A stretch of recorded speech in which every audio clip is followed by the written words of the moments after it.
একটা মেয়ের লাইফের সবথেকে ইমোশনাল পার্ট হচ্ছে এটা, যখন বিদায়বেলা হয়।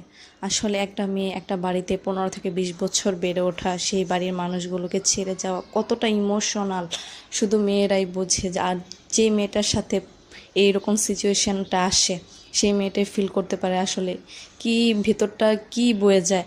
একটা মানুষকে চেনা নাই, জানা নাই, মানে টোটালি সেই মানুষটার সাথে সারাটা জীবন পার করে দিতে হবে। সেই মানুষটা কেমন হবে না হবে কিছু না জেনে তাকে বিয়ে করা, তারপর বিয়ের পর লাইফটা কেমন যাবে, আসলে এগুলো ভাবলেই জীবনটা যেন কেমন, মানে মেয়েদের জীবনটাই হচ্ছে অদ্ভুত।